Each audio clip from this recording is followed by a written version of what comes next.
Ladies and gentlemen, welcome to Las Vegas Hospitality Evolution. Mr. Steve Stallworth, how are you doing, sir? Lonnie, I'm awesome. Thank you for having me here today. It's Well- fun to reminisce a little bit. And when I was thinking about the topic, I was like, wow, it goes to show how long we've been in town now. Yes. I just have seen a lot. But man, it has flown, hasn't it? Yes, it has. Yeah. The first year you came to Las Vegas, what year was that? So Lonnie, my first day here, I graduated from high school end of May back in Yuma, Arizona. The Yuma High School Criminals, still one of the greatest high school nicknames of all time. And I just lived with my dad and my little brother, and I said, Dad, the coaches, they want me to get up there as soon as I can. So about a week after I graduated high school, got to Vegas, June 10th, 1982. Was my first day here, rolled in, besides my recruiting trip, had never been to Vegas. June 11th, 1982, I go to the coach's office and they said, tonight you're going to be an usher at the Holmes versus Cooney fight at Caesar's Palace. Man, are you kidding me? I love Vegas. So Right. I was an usher that night, made $50, got a free t-shirt, and I thought, man, this is my city. I'm here forever. So Well, I'm that going was to the tell you first this. time I was here. I was born and raised here, as you well know, and I've seen all the quarterbacks from UNLV. Now, I told you something off camera, and you kind of disagreed with me, so I'm going to compromise with you. You are, in my opinion, in the top 5 quarterbacks that ever played here. Wow. In my opinion, I love the way you played. You didn't make any mental mistakes. You had a pretty good a crew of guys that would catch your ball. Oh, yeah. You guys, Lonnie, I'm not even in my top 5 at UNLV, so thank you. Are for you that. serious? Yeah, see, Listen, I would tell you though, that's why I came to Vegas. You know, when I was being recruited here, there was a quarterback here named Sam King. Yes. You may remember Sam, Yeah. who's just near and dear to my heart, and just had a heart transplant, by the way. But Sam in 1981 was number 2 in the country in total offense. Jim McMahon at BYU was the only one that beat him. And man, I wanted to go to UNLV. Sam was calling his own plays, just throwing the ball left and right. I said, man, that's where I want to go. I got recruited by UNLV at the time, but then they had a little coaching change. A guy named Harvey Hyde came in from Pasadena City College, and I was fortunate that he continued to recruit me, and I was the only quarterback that came in that year in 1982. Well, they didn't tell me about a guy named Randall Cunningham. They didn't tell me Randall Cunningham was here. Right. So I redshirted in 1982. I backed up Randall in 83 and 84, and then I got to play in 85 and 86. But I really got to see 2 of what I think are the 2 best quarterbacks in UNLV history with Randall Cunningham and Sam King, and just 2 of my best friends, 2 of my idols and mentors, even to this day. Okay, well, I'm going to stop saying the top 5. I'll say the top 3. Okay, because Thank you, you and I think you were a great ball player, but your business acumen has just been off the charts, man. If you can share with our listening audience, you started off at the Thomas and Mack, and now you're with. Well, I'm gonna go back just a little bit. Okay, go back a little. So when we were in school, if you remember, if you were on scholarship, you were only allowed to work during summer break, Christmas break, and spring break. Those were the only times we could work. So as a football player, basketball, you know, usually the summer was about the only time we could work. Well, the quarterback summer job was with a man named Sig Rogich at R&R Advertising. I work for Sig also. So you know this, Lonnie. You know this. And so I was very blessed. Sam King had worked there in the summers. Randall Cunningham had worked there, and now I get to work there. The only difference was I really wanted to be in that business. I wanted to be in the marketing and advertising or PR business. My first day on the job at R&R Advertising was me and a guy named Mike Brasha, who became a local high school coach. He was kind of a high school legend here in town. Freddie Banks, one of our Rebel greats, Right. and Lloyd Daniels, Sweet Pea. Oh boy. We were the runners that first summer. Okay. And we just created some great friendships and a great bond. But I was fortunate to work for Sig even after I graduated from college. So I worked for him part-time those 2 years, junior, senior. I got to work for Sig at R&R Advertising. And what I would say to you, Lonnie, is I got to network and meet so many just, you know, influential people in the city, prominent people. And you know, the people I've met them like Mark Ratner and you know these kind of guys back then have stayed with me my whole life. Yes. After leaving SIG, I went to work for one of my idols as well, David Hum. You know, who was at another ad agency here in town, who's passed away since then. Yes. Played for the Raiders for 10 years, Bishop Gorman High School, Nebraska. Worked for his brother, and then in 1990, that's when I went to the Thomas and Mack Center. Okay. And you know, and that was really 1990 is when I started my venue career. And I am now, Lonnie, in my 33rd year working for arenas and venues and sports and entertainment. You are it's an industry expert. It's amazing how long it has been. When you mentioned Sig Rogich, Sig was like a mentor to all of us. Yes, he sure was. To everyone, and with a big heart. Yes. That would tell you what you needed to know, not what you wanted to hear. That's right. And that's what kind of grew us all up. That's right. We can name a bunch of people. Now you also mentioned David Hum. Do you know that David Hum and I went to Our Lady of Las Vegas? Oh wow! In the 5th grade together. He was a heck of an athlete then. Wow! When we were in the and he begged me to go to Gorman. Right? You would have been a great tight end, Lonnie. I was a big target, man. You would have been a great target. Matter of fact, I had more scholarships in football than I did basketball. Wow, I love that. But Dave, what a great guy, man. He was the best. So I was fortunate. So my junior and senior year, he did color commentary for all of our games. And if you remember back then, it was different. You know, there wasn't all the games on TV like there are now. Yes. But we had my play-by-play guy was Dick Calvert. And David Hum was the color guy. I never threw an interception that was my fault. I mean, right. So just great memories, just a friendship with David that just will last through eternity. And God bless him. R.I.P. Yes, absolutely. This town. Now you come from Arizona, and you've been probably all around the world, knowing your background. I've been blessed.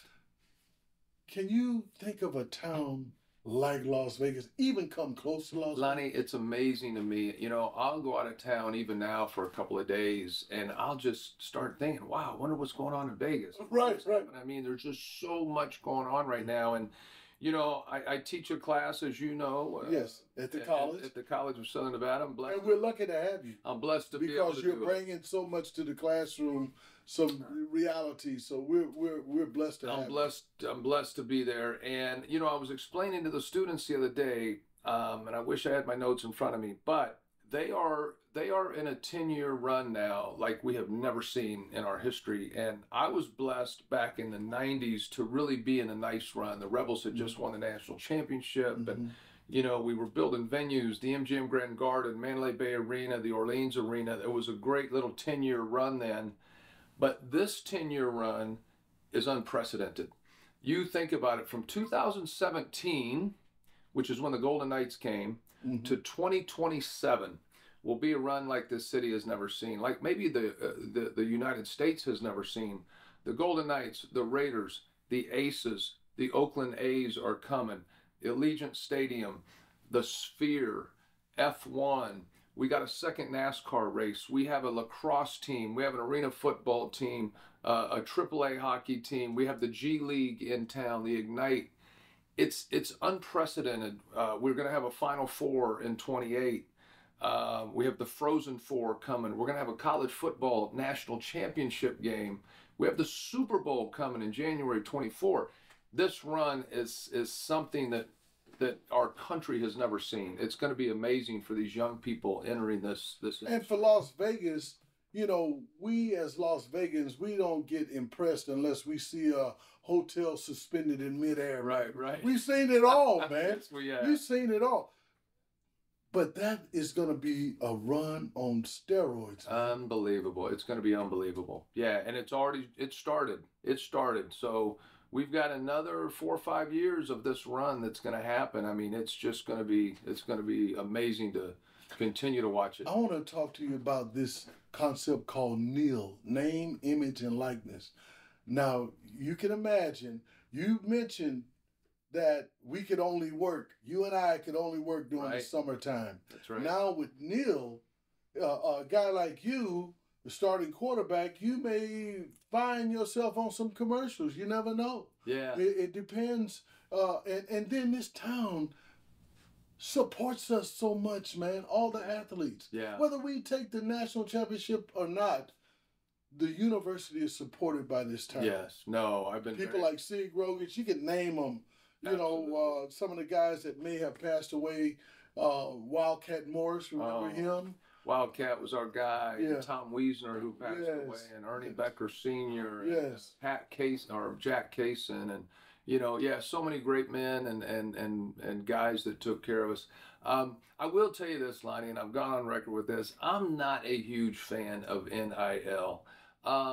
I think when this NIL started, it was Sonny Vaccaro, if you remember. Sonny kind of floated this whole idea early on, and I'm blessed to work with his brother Jimmy. Yes. And Sonny's idea, for maybe some of your listeners that don't know, is that the idea was, how do we help some of these kids? Because even being on scholarship, after I paid all my bills, I had a couple $100 left over, but, it wasn't enough to get me back home for the holidays on a flight. It wasn't enough to maybe take my girl out on a date, each month. And so that was always Sonny's idea. Let's give these kids enough money where they can, let's give them a couple round trip plane tickets. They can get home. Let's give them a few extra bucks. They can take the girl out on a date, each month.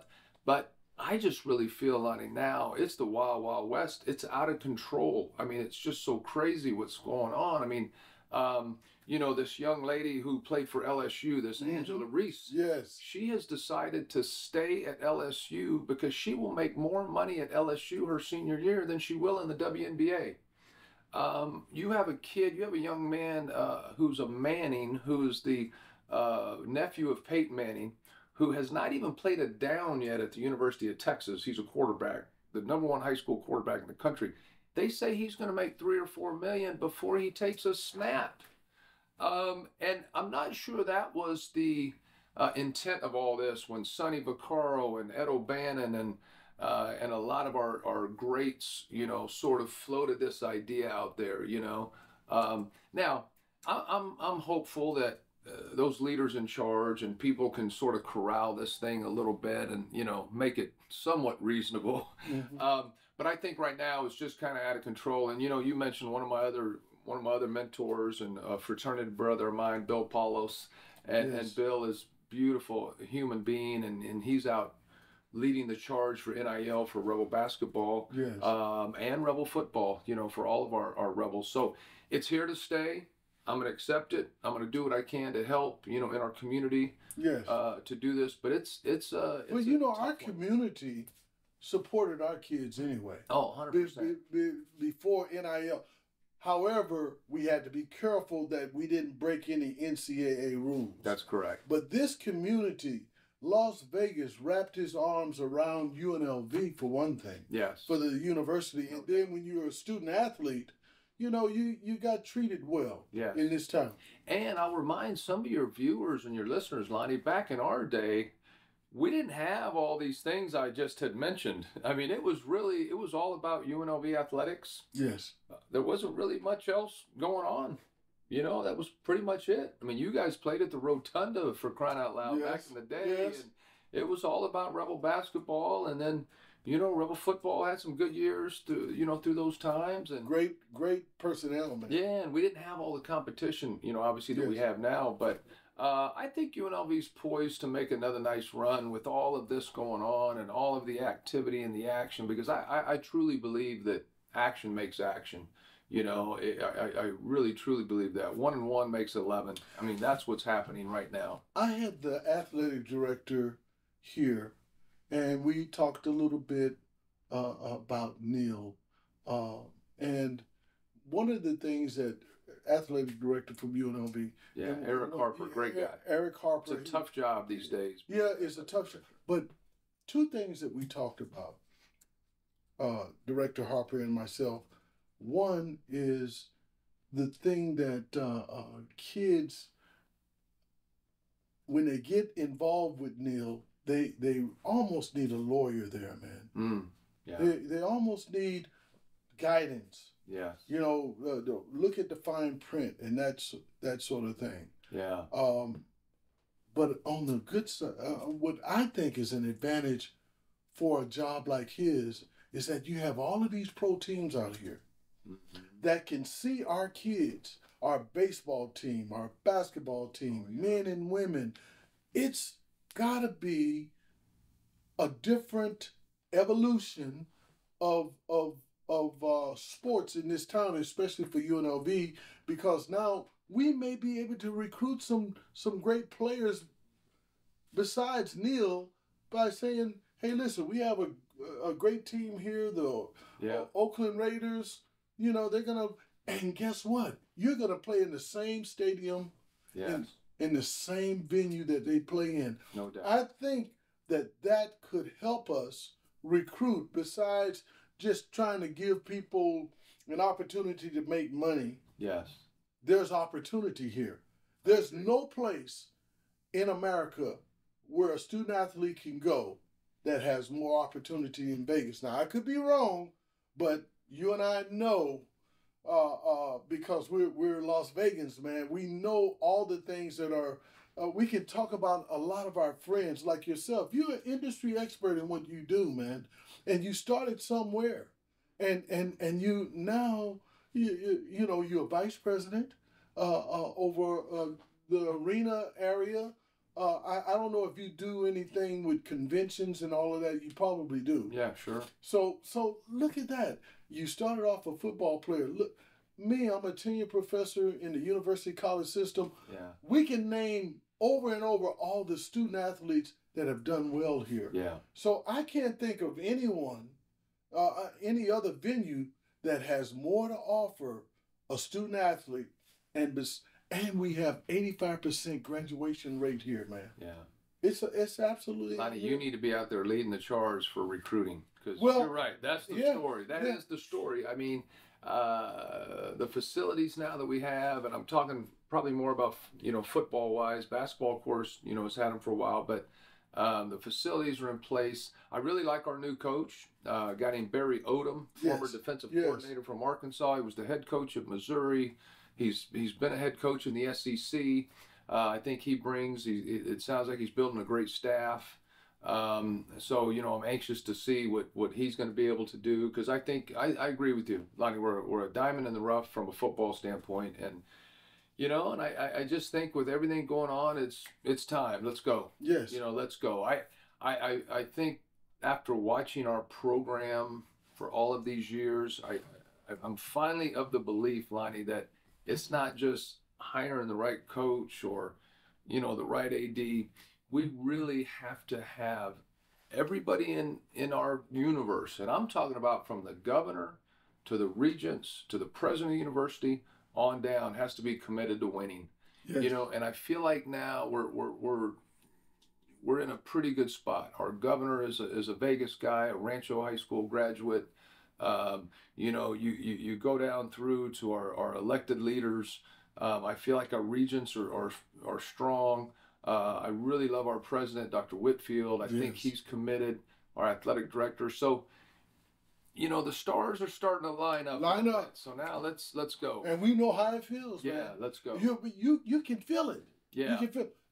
But then I say, and I'm going to say it again, there's no other venue like Vegas, man, for a student athlete to come and drop anchor. Agree. Whether you go pro or whether you stay in this city, people embrace our student athletes. Yeah, and there's plenty of growth opportunities, plenty of potential.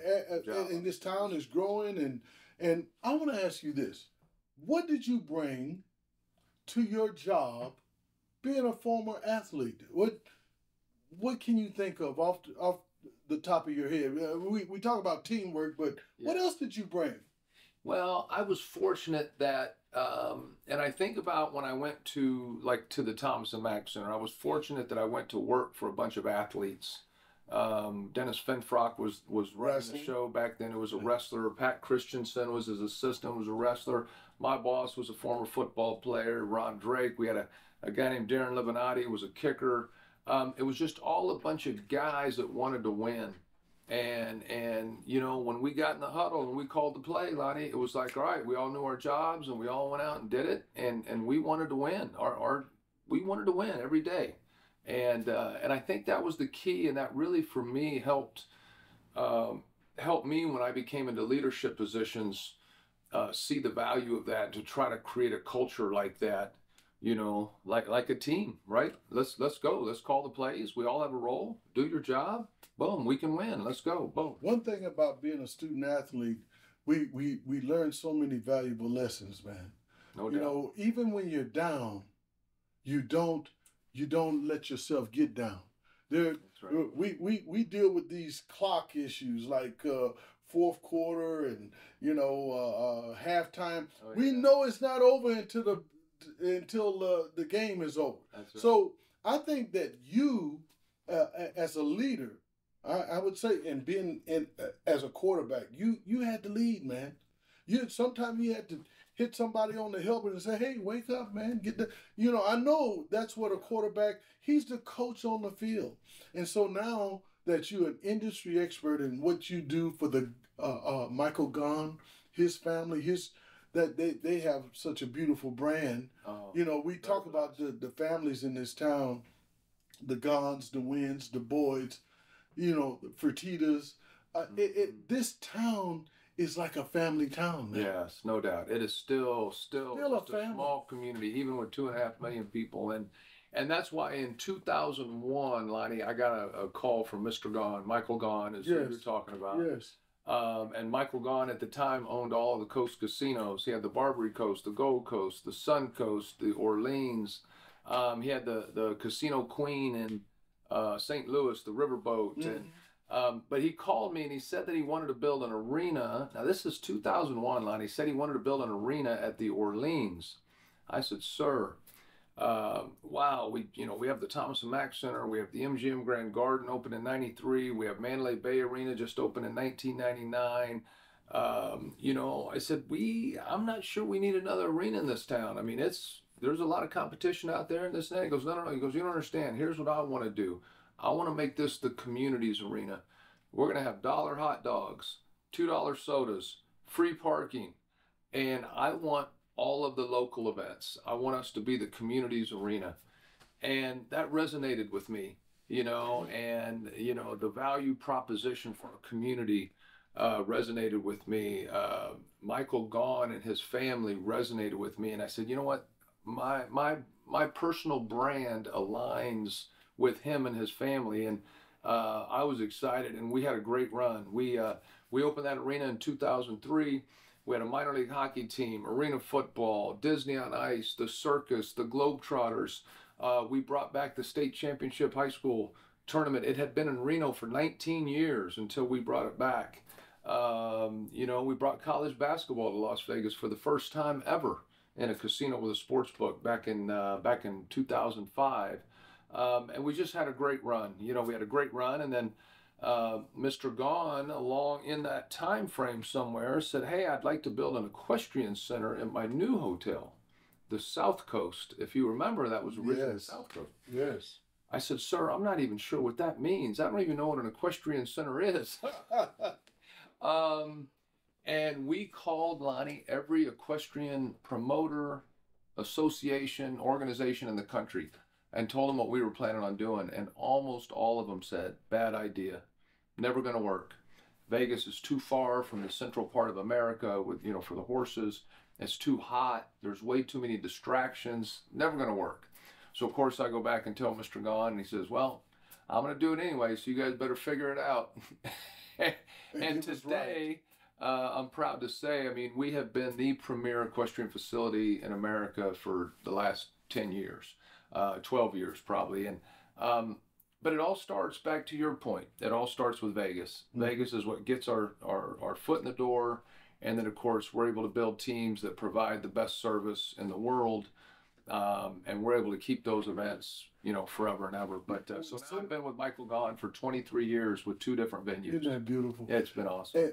Sitting where you're sitting before you was Senator Bryan. He was sitting there, and he said something that's almost synonymous to what we're talking about. He said Las Vegas is the can-do city. Yes. The can-do. What? Yeah, we could do it. That's right. And that type of personality is in all of our visionaries. Yes. The Gons, the Wynns, the Boyds. No doubt. I mean, we can name them all. And they have been visionaries, man. Yes. And I believe that this town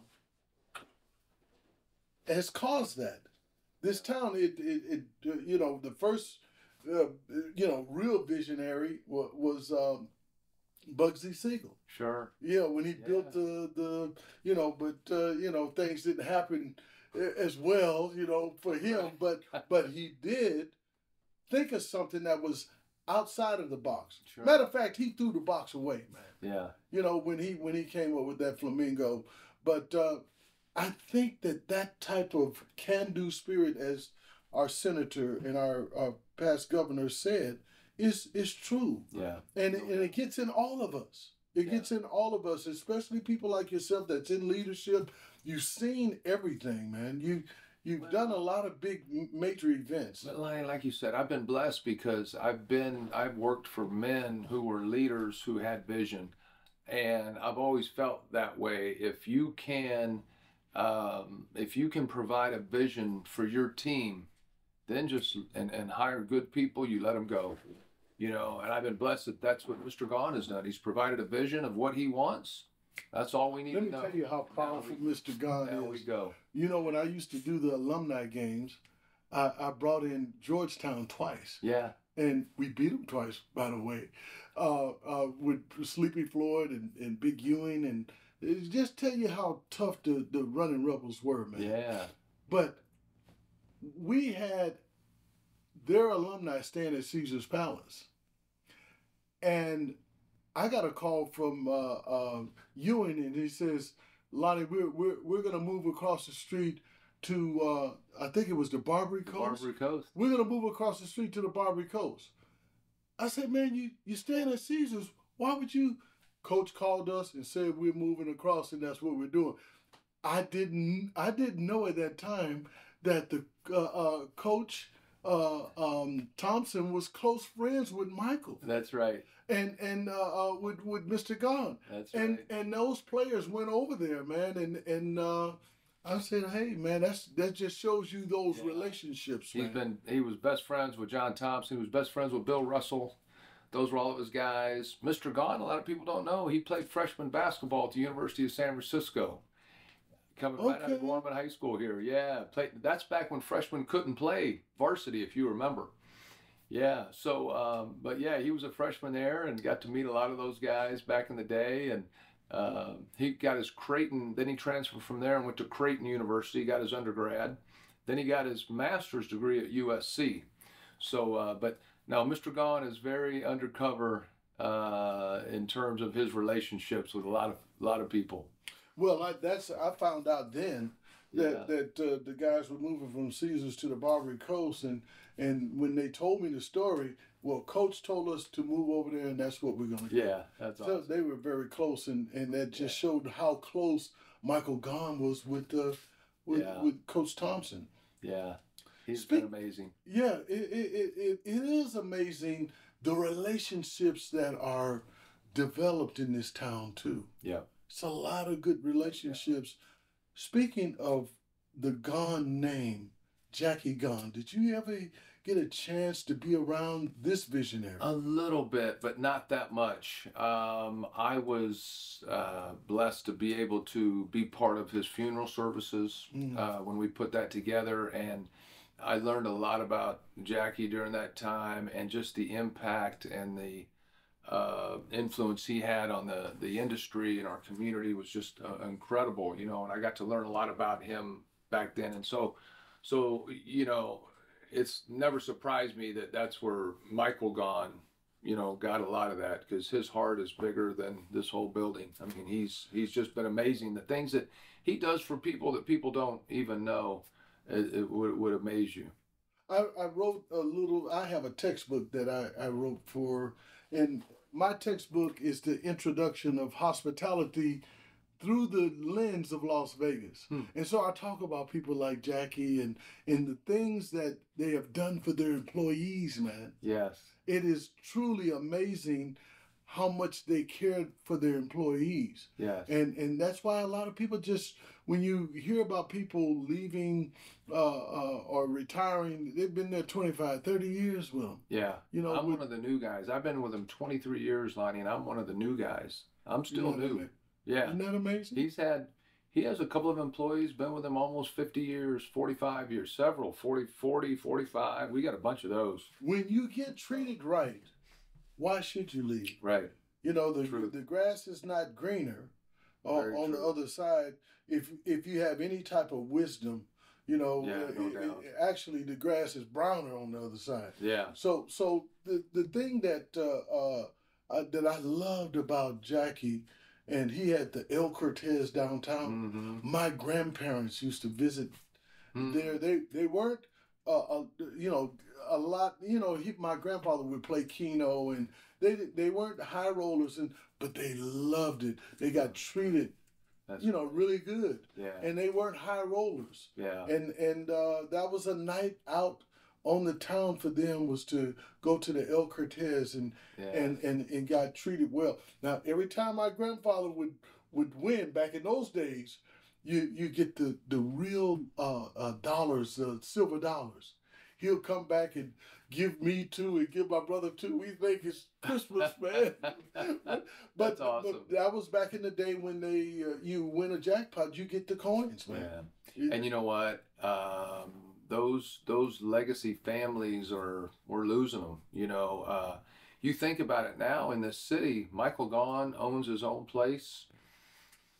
There's really nobody else. You know, even the Boyds are publicly traded now. The Wynn is a corporation. I mean, you know, it's very few places now are owned by any individual. Person. Michael Gaughan. You know, you have Derek Stevens downtown at the Circa, Phil Ruffin at Treasure Island.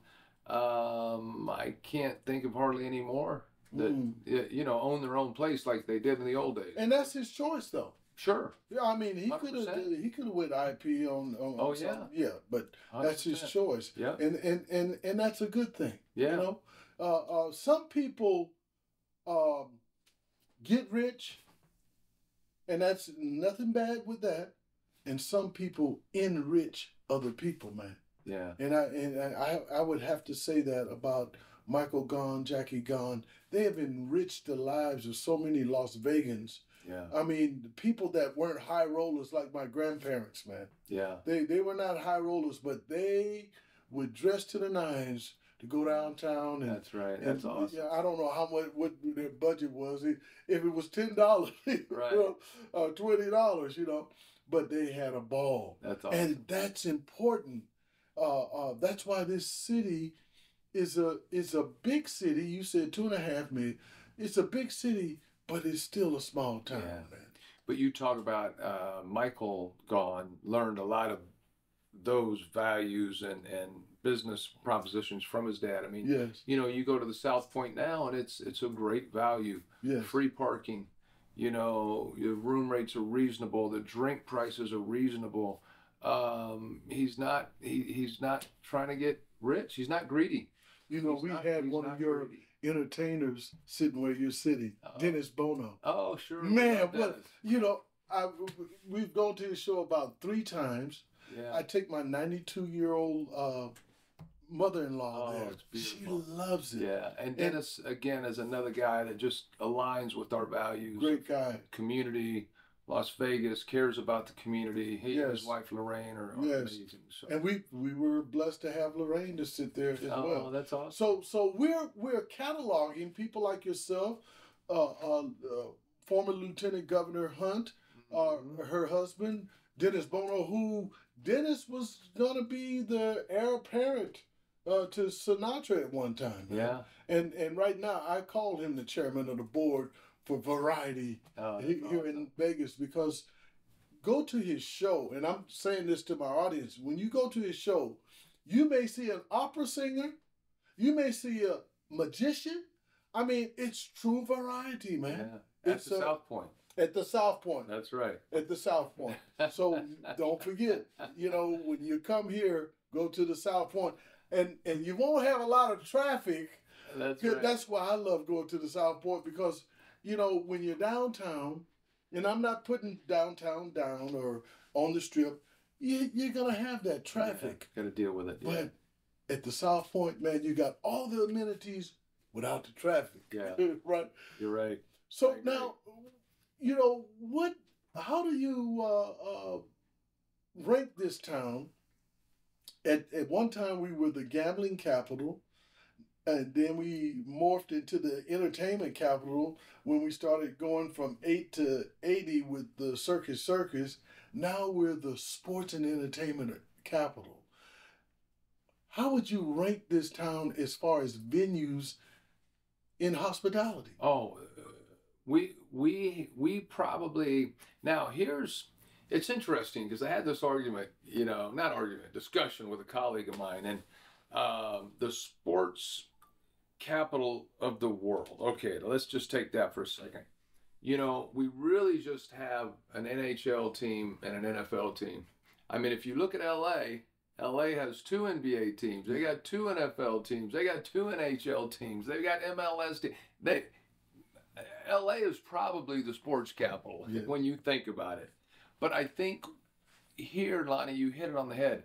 The fact that all of these things, these sports and these entertainment activities are happening within a 3 to 5 mile radius is what makes our city so magical. I mean, if you go up in a helicopter, you literally could see every sports venue right there in the circle. And it's just crazy. And now with the Oakland A's talking about tearing down the Tropicana, building a facility there, they say in this city we have 350,000 tickets on sale during any week of the year. Yeah. When you add our motor speedway and just all of the venues, it's crazy when you think about that. Yes. There's no city in the world that is like that. Are we the sports capital of the world? Maybe not quite yet, but I love that brand. I love that we're coming on. We're coming on strong. You look at all the things that are coming. We're going to get an NBA team here soon.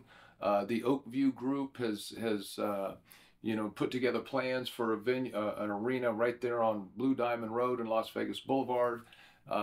There's a guy that owns the Milwaukee Bucks, Wes Edens. He now is in position number 1 to bring an MLS team to Las Vegas. Wow. That Major League Soccer stadium would probably be down near that area as well. So it's all, there's more coming than even I've laid out here, so we are definitely, we can lay that claim until anybody challenges us. And I mentioned this to the athletic director.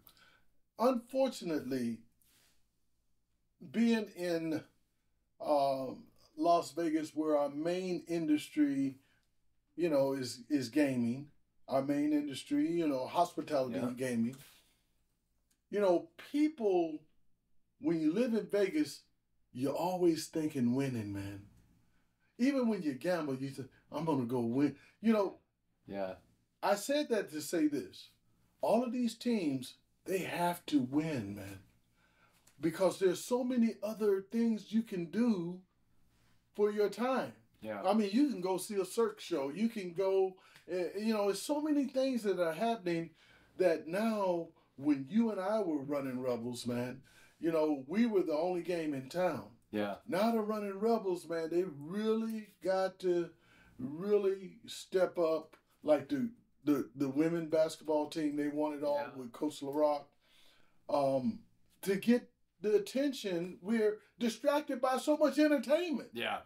It's not even, and I even, Lonnie, I remember telling somebody when the Smith Center opened, which was one of the most beautiful theaters in America, Absolutely. That was even going to compete against, some of our sports events. And somebody goes, oh, no, what are you talking about? It's not sport. I said, no. It's not sometimes about people's money. It's about their time. That's right. Because now what you're competing against is people's time. But you know what, Lonnie? Interesting phenomena has happened at least when you look at our Golden Knights and our Raiders, now just take those two for a second. If you remember when the Golden Knights first started, half of the crowd was from the visiting team market. Then what happened? They started winning. Come on. Now all the locals are saying, all right, this is my squad. That's right. And we're not going to let that happen. My Raiders, a lifelong Raiders fan, as we started losing, you started seeing more of the visiting fans come. So these teams have recognized they can still be successful. Now, they need to win, and I think they're all committed to winning. But if they don't, I think they still are in a city where people will still come. Still support. And that's, now our UNLV, we're not there at that level, and some of these minor league teams are not at that level. But, I think these major leagues can be at that level. Now, I know when the Raiders start winning, those Raider fans will go, no. No more visiting. We're taking over. We're taking this like over. Like the Golden Knights did. Right. So it'll be interesting to see, if the Raiders start having that success, if that really does kind of start happening. It used to bother me early on as a Raiders fan that I would see half the crowd was from the visiting team. But then I said, wait a minute, time out. That's what we want, right? Yes. We want these people to come to our city. Well, at the end of the day, a professional team wants fannies in the seat. Right, and we want fannies in our city. Right. So it's been good, kind of all the way around. It's been great, and you're one of the change agents and learning all the way back. You and I both cut our teeth on R&R and Sig Rogich, man. Yeah, Sig. Sig is a genius, man. I don't, you don't use it. We can name some of these ingenious people that we know, man. That when you mentioned Mr. Gunn, when he says, no, we're going to have the equestrian out here, and you kind of question that, but you can be sure that he has run the numbers, looked at everything. Right. He's not just going to just go out there and you're right. Just throw. And Lonnie, to your point, I've been so blessed to work for strong leaders, strong men, guys that are men, that are visionary. Sig Rogich, David Hum. I worked for his brother Tommy. I worked for Pat Christensen, and now Michael Gahn. I mean, these are just great names of people that are just real men and real leaders. And yes. I've been very blessed. You know something? I've been very blessed to be associated. And all of them are very competitive, man. Yes, no doubt. Very competitive. No doubt. David over at when he was at Nebraska, man. Oh yeah. Number one. Oh yeah. He.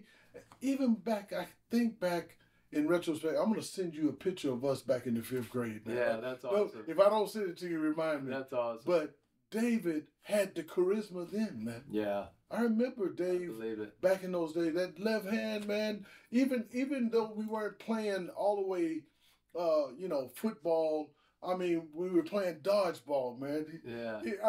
He still had that hand, I believe it. But Dave was a great guy. You are a great guy. You're in my top 3, not 5. And I said something off camera, and he disagreed with me, and so I'm gonna go along with you, because I had him at 1 and 2. Look at that picture right there.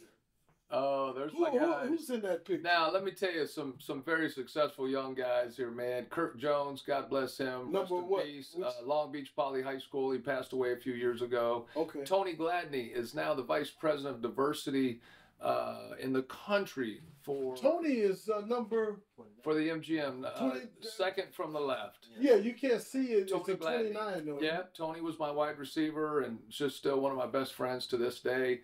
Jim Marino, my left tackle, took care of me. Doc Nixon, you may remember, was our academic advisor. Nixon, I see him almost every day. We work together with the Hospitality International Training. We do a lot of training in Doc's prisons. the best. Oh, man, he's a great guy. He was my high school coach. Oh, is that right? I mean, not coach, teacher. Is that right? In high school. I've been knowing him What years. a small world. And then Theo Gregory was our assistant athletic academic advisor. Theo went on to run the biggest nonprofit in Colorado. He's now in Colorado Springs running their sports commission. Behind him is Gentry Walsh. Gentry was Long Beach Poly High School, outside backer, owns a very successful construction business here in Vegas. His son just signed to play baseball at the University of Oregon. Has great kids, and then of course I don't know what the other guy is. Yeah, come on now. This is what I want to say to you. This is why I'm envious of you. Every pound you lost, I found. How much did you weigh there, and how much do you weigh now? Can I ask you? You know, oh yeah, Lonnie. Well, you know, man, you look the same. I played at about 195, and I think I was about 185 this morning. So. Oh my! I'm really mad at you, man. I ought to throw this water on. Here. Now, who's in this? Those picture? are the loves of my life. My daughter, of course, she's getting married June 2nd here, Lonnie, in another month, to a former Rebel football player, former Mormon football player, just a great kid, Bo. Rebel through and through. This picture's a while ago. My son, who's 25, followed in my footsteps, was a quarterback at. He graduated from Cal Lutheran in Southern California in Thousand Oaks. Got his master's degree, and my wife has been at Cox Communications now, Lonnie, for 24 years. Wow. Used to work for Steve Shore at Cox. I had Steve Shore as a guest in my classroom. Is that right? Yeah. I have to God show bless you Steve. God bless Steve. All right. What a great man. But yeah, I'm very blessed. My wife and I will have been married 34 years this June. Met her at UNLV. That's what I tell people, Lonnie. I met a Vegas girl and never left, you know? So Vegas, well, that's, yeah. Okay, here's my man right here. Calling it. Now, I want to ask you something. You see that picture right there, right? Okay. Who were you playing? And do you know what play you were about to call? You know what? It's funny, that picture. That was actually our spring football game. Because if you notice, the defensive lineman has the same Rebel helmet we had. Oh, man. You know something? I didn't notice that. Yeah, I don't know why where that photo came from. But no, I don't. Hey, listen, our plays, Lonnie, were real simple, man. If you remember. Who are those two guys? I'm sorry for cutting. No, yeah. That's my man, Randall Cunningham. And Randall's just he's a pastor. He's a pastor now. He's a pastor now. He has 3 sold-out shows every Sunday. Like, yes. You know, he's the man, and just a great. You know what? I have so much respect for Randall. This is kind of like a sad story, but to show you what type of pastor he is. There was a death in his family. His youngest son, Sure. Christopher. I know you remember that. Yeah. He preached the funeral. Yes. And he talked about things that resonated with all of us. Yeah. And having that faith, man. It was one of the most emotional days I can ever remember. And his faith was so strong. That if you remember, when he took the pulpit, he looked around that room that was sold out. There were tents outside. It was overflowing. And he said, I'm getting goosebumps now thinking about it. Yeah, I was there. He said to us, why is everybody so sad? Why is everybody crying? He goes, we are here to celebrate. My Christopher got to be on this earth. I think he was only 2 or 3 years old. And, you know, he goes, we're here to celebrate his faith. And you know, and I mean, I lost it then. And then his wife, Felicity, came up and said the same thing. And I couldn't believe how strong their faith must be. Yes. You know, to go through something like that. Absolutely. But, no, he's an amazing man, and he's been a great role model for a lot of folks. Yes. Yeah. He was also the chaplain for the Raiders. For the Raiders. Yeah. And if you remember, John Gruden was his quarterback coach in Philadelphia. So him and John Gruden were friends, and he's no longer the pastor now, but he was there because of John Gruden. Okay. Yeah. Okay. Yeah. Well, they really need a good chaplain, and hopefully he'll go back. Yeah, that would be good because you need that spiritual leadership, man. Amen. We know what it is to dig deep, man. Yeah. You know, did you play? And this is a rhetorical question. I already know the answer. Did you play when you were hurt? We didn't know you couldn't be hurt. Right. Yeah. Especially football. We didn't know that was an option, you know. Right. What was the worst injury that you had to put on the back burner and get the job done? Is that a hard question to ask? I think there were a lot, Lonnie, but I think this whole thing that we're learning now about these concussions, God. we didn't know what those were. No. I mean, you would see you get hit and see stars, or you get hit and see a black flash. I mean, we didn't know back then that was called a concussion. We just played. When I was playing, I said I had more football scholarships than basketball. When I was playing, I got what the coaches said, "Oh, you just got your bell rung." Yeah. So as a young impressionable kid, I got my bell rung. I'll be Right. okay, right? I mean, Lonnie, you remember Probably had a when we concussion. played, I had a coach, "Oh, your shoulder's hurt. Tape an aspirin to it. Come back in there." You know what I mean? And if you remember in high school, water was a reward Yes. when you played football. It wasn't like you could just drink as much water as you wanted. Water was like, "All right, you guys practiced hard for the last 2 hours. You can get a drink." You know what I mean? Back in the day, It ain't like that now. Back in the day, they say, "We're gonna make a man out of it." That's right. That's right. Or we're gonna kill you doing it. Right?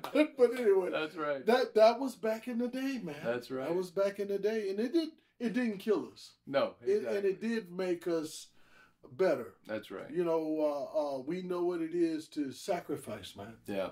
To sacrifice. No doubt. I think that's what a student athlete brings to corporations, man. They know how to sacrifice. They know how to do those things that we did on the field. So if anyone is listening, hire some of our student athletes, and you'll get a great guy, a great leader as my number 3 quarterback. I was going to say number 2. He got on my case when I said, "Man, you my number 2 quarterback." He said, "Nah, man, you got that wrong." So I'll go for number 3. So I'll take it, I am so happy you took the time. I know you're a busy man. You took the time to come out and support your brother Rebel. And when I asked you, you did not even hesitate. You just say, "Let me look at my schedule," and I know your schedule's busy. I wanted to give you this.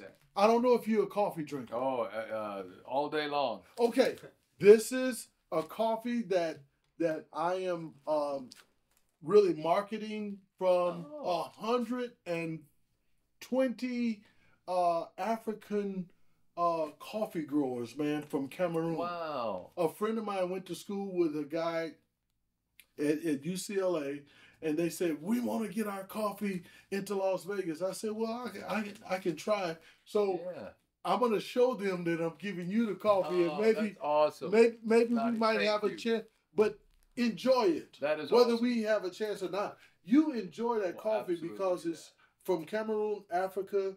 It's a more of a gourmet type of coffee. It's grown high up. Am I doing a commercial right now, Art? Okay, all right. Let me back off. This is about you. Put the coffee down. All right, enjoy the coffee. That. I love it. But I thank you so much. We are so blessed to have you as an instructor. Hopefully, you'll end up being a professor at the college and really pass on to this new generation. They need to hear from you.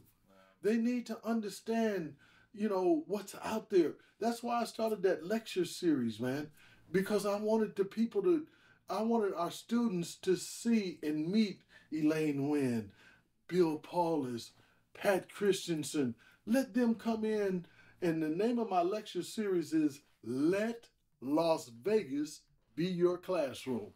Love that. That's the name of it. Love that. And so and I want to say to our audience, when you have people like Mr. Stallworth to give up their time, trust me, it is somewhat of a sacrifice because he's busy and a lot of our leaders are busy, but they care about the next generation, the next bank of talent that's going to push this I said team, but it's true.